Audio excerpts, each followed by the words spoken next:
Right Sujatha గారు okay అండి okay Ramesh గారు గుడ్ మార్నింగ్ హాస్పిటల్లో సేవలు ప్రారంభమయ్యాయా రైట్ ఒకటి సుజాత గారు ప్లీజ్ అండి రమేష్ గారు జగన్మోహన్ రెడ్డి గారు బెంగళూరు నుంచి వచ్చిన ప్రతిసారి కూటమి ప్రభుత్వం ఏ కార్యక్రమం చేపట్టినా స్కామ్ అని చెప్తూ ప్రజల్లోకి వెళ్లి బల ప్రదర్శన చేస్తున్నారు తప్పుడు ప్రచారాలు చేస్తున్నారని కూటమి అంటుంది దానికి మీ సమాధానం ఏంటండి చందు గారు మీకు ప్యానల్ ఉన్న సభ్యులకు అలాగే ప్రైమ్ నైన్ ప్రేక్షకులందరికీ కూడా వెరీ గుడ్ మార్నింగ్ అండి ఈరోజు జగన్మోహన్ రెడ్డి గారు బెంగళూరు నుంచి వచ్చి రాజకీయాలు చేస్తున్నారని మాట్లాడుతున్న వీళ్ళ నాయకులు 2019-24 మధ్య ఎక్కడ ఉన్నారో చెప్పాలి.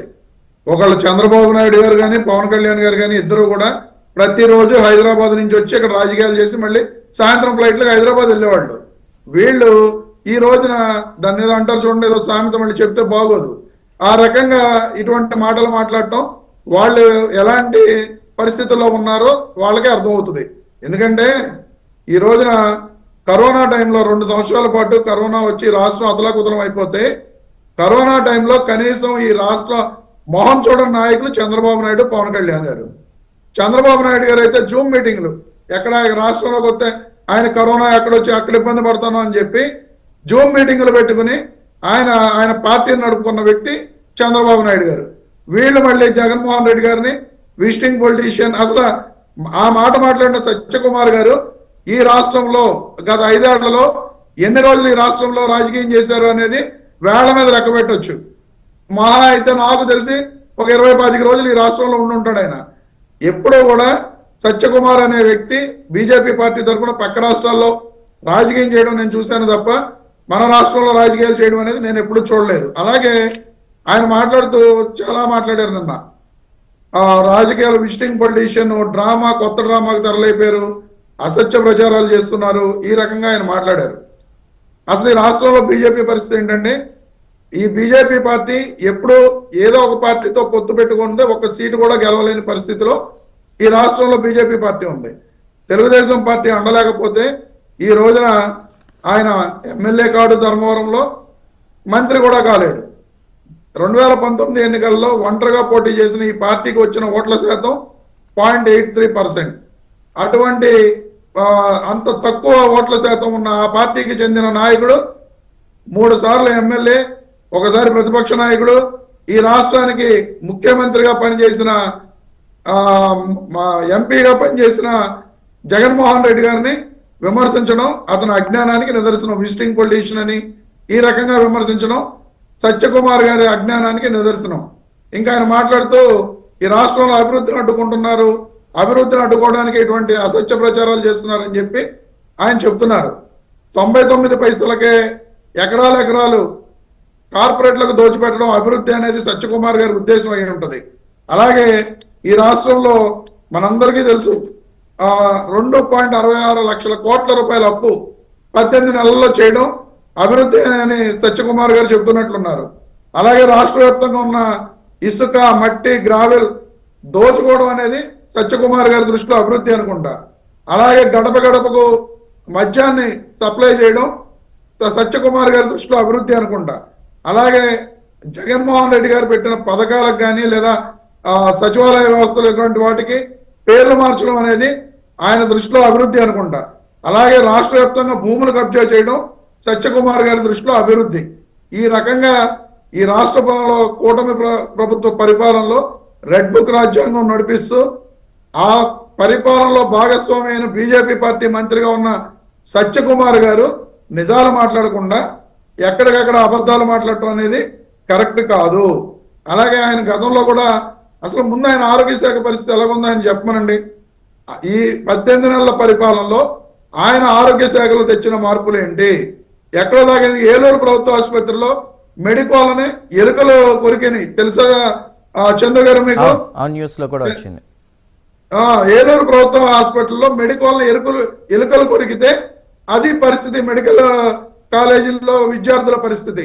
మరి ఈ రకంగా అలాగే చాలా చోట్ల ప్రభుత్వ హాస్పిటల్లో ఇప్పుడు ఆవిడే చెప్తున్నారు. రమేష్ గారు అంతా ఓకే, నేనేమంటున్నానంటే కూటమి ప్రభుత్వంలో ఎవరైనా తప్పిదం చేస్తే అసెంబ్లీకి వచ్చి ప్రశ్నించవచ్చు కదా. ఇలా ప్రతిసారి బయటకు వచ్చి బల ప్రదర్శన చేస్తూ ఇప్పుడు ప్రైవేట్ కాలేజెస్ అని చెప్పి ఏదైతే చెప్తున్నారో అక్కడ ఉన్నటువంటి వైద్య సిబ్బంది కావచ్చు, ఎవరైతే విద్యార్థులు ఉంటారో ఇందులో ఉన్న వాళ్ళని అరెస్ట్ చేస్తామని బెదిరించడం ఎంతవరకు కరెక్ట్? అదేవిధంగా ఒక సీఎం స్థాయి వ్యక్తిని ఆయన్ని తోలుమందం అని సంబోధించడం ఎంతవరకు కరెక్ట్?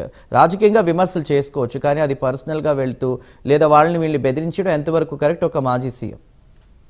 చంద్రబాబు నాయుడు గారు మేము అన్ని పథకాలు చేసేసాం, ఆ పథకాలు ఎవరన్నా చేయలేదు అంటే అసలు నాలుక కోస్తా అని చెప్పి దాన్ని మళ్ళీ అంటే బాగోదేమో అని చెప్పి నాలుక మందం అనడం అనేది కరెక్ట్ అంటారా చందు గారు? నాలుక మందం అనేది కరెక్ట్ అంటారా? ఆయన నాలుక మందం అనొచ్చు చంద్రబాబు నాయుడు గారు, దాన్ని మీరు ఎక్కడా క్వశ్చన్ చేయరు. జగన్మోహన్ రెడ్డి గారు తోలు మందం అన్నదాన్ని క్వశ్చన్ చేస్తున్నారు. తోలు మందం అని ఎందుకన్నారు?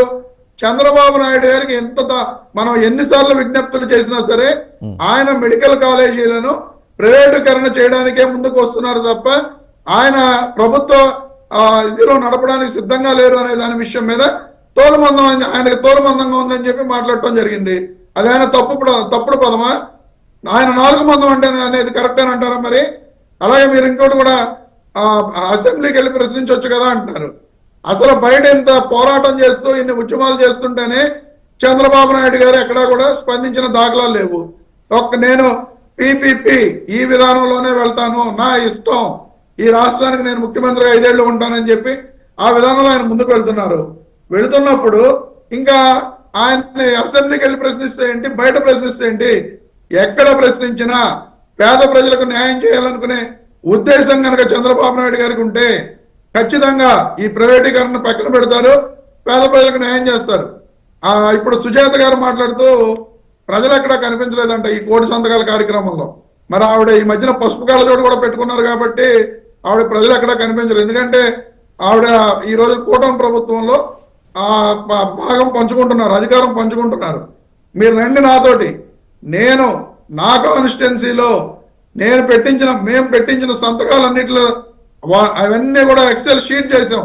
ప్రతి ఒక్కరు మీకు కావాలంటే ఎక్సెల్ షీట్ పంపిస్తా, ఫోన్ చేసుకుని మీరు సంతకం పెట్టారో లేదా పెట్టారు అని అంటేనే సత్యకుమార్ గారు చేసిన వ్యాఖ్యలే. అంటే ఈ 1,00,00,000 సంతకాల నేపథ్యంలో కూడా గుండెపోటుని గొడ్డలపోటుగా చిత్రీకరించిన వీళ్ళకి 1,00,00,000 సంతకాల విషయం అంత అదేమీ స్కామ్ చేయడం పెద్ద విషయం కాదన్నట్టుగా కూడా మాట్లాడారు. ఆ లోపల ఎన్ని ఖాళీ పేజీలు ఉన్నాయో అవన్నీ సంతకాలు అనుకోవడం మన భ్రమ అన్నట్టుగా కూడా ఏదో వ్యాఖ్యలు చేశారు. దానికి అంటే సత్యకుమార్ గారికి గతంలో అలాంటి అనుభవాలన్నీ ఉండుంటాయండి. ఎందుకంటే ఆయన కూడా అలాగే పనిచేసి ఈ రాష్ట్ర మంత్రి అయి ఉంటాడు. ఎందుకంటే ఇలా దొంగ సంతకాలు పెట్టడం, దొంగ గొడ్డల పోట్లు వేయించామని అబద్ధాలు చెప్పుకోవడం, ఇవన్నీ సత్యకుమార్ గారికి అలవాటు అయి ఉంటుంది. అలవాటులో భాగంగా ఆయన చేసే పని ఆయన చెప్పుకుని ఉంటారు. క్లియర్ గా నిన్న సిబిఐ కోర్టు కూడా చెప్పడం జరిగింది, వైఎస్ జగన్మోహన్ రెడ్డి గారు, వైఎస్ భారతిరెడ్డి గారి ఈ కేసు విషయంలో ఎటువంటి సంబంధం లేదు, వాళ్ళని విచారణ చేయవలసిన అవసరం లేదని చెప్పి సిబిఐ కోర్టు చెప్పినా సరే మాటికి వీళ్ళు ప్రజల మెదడులో విషం నింపడం కోసం అవే మాటలు మాట్లాడుతూ ఉంటారు. అలవాటు ఉన్న సత్యకుమార్ గారికి ఆ గొడ్డల పోట్లు వేయడం, దొంగ సంతకాలు పెట్టడం అలవాటు కాబట్టి ఆయన ఆ విధంగా చెప్పుండొచ్చు. ఇంకా సుజాత గారు మాట్లాడుతూ ఆవిడే చెప్పారు, ప్రభుత్వ ఆసుపత్రులను మెయింటైన్ చేయడం చాలా కష్టం అంట. కొడాల నాని గారును వంశీ గారు ఎక్కడికి వెళ్ళి చూపించుకుంటున్నారు. అమ్మా, నీకు నాకు కొడాల నాని గారికి, చందు గారికి, విజయ్ గారికి డబ్బులు ఉండొచ్చు, మనం వెళ్ళి చూపించుకోవచ్చు. కానీ అతి పవర్టీలో పేదవారిగా ఉన్న వ్యక్తులు ఎవరో కూడా ప్రైవేట్ హాస్పిటల్స్కి వెళ్ళి చూపించుకునే పరిస్థితి ఈ రాష్ట్రంలో లేదు. వాళ్ళ గురించి మేము వైఎస్ఆర్ కాంగ్రెస్ పార్టీ మాట్లాడుతుంది, వాళ్ళ గురించి వైఎస్ఆర్ కాంగ్రెస్ పార్టీ పోరాటం చేస్తుంది. కొడాల నాని గారి కోసమో, వల్లభనేని వంశీ గారి కోసమో, పవన్ కళ్యాణ్ గారి కోసమో, చంద్రబాబు నాయుడు గారి కోసమో పోరాటం చేయట్లా. అర్థమైందా? ఏం మాట్లాడుతున్నాం అనేది చూసుకొని మాట్లాడటం పెట్టుకోండి. మీరు వేరే హాస్పిటల్స్ కి ఎందుకు రిప్రజెంట్ చేశారు? చెన్నై ఎందుకు పంపించారు? బెంగళూరు ఎందుకు పంపించారు? హైదరాబాద్ ఎందుకు పంపించారు? కొన్ని సేవలు అక్కడ జరగట్లేదు అనే కదా. ఇప్పుడు అవన్నీ ప్రభుత్వ ఇప్పుడు కొత్త హాస్పిటల్స్ వచ్చేది. హాస్పిటల్స్ లో ఎక్విప్మెంట్ తోటి ప్రభుత్వ హాస్పిటల్స్ తోటి అన్ని రకాల సౌకర్యాలు, అన్ని రకాల వ్యాధులకి చికిత్స అందించడానికే కదా ఇప్పుడు ప్రభుత్వ హాస్పిటల్స్ డెవలప్ చేస్తుంది, అప్గ్రేడ్ చేస్తున్నది ప్రభుత్వం.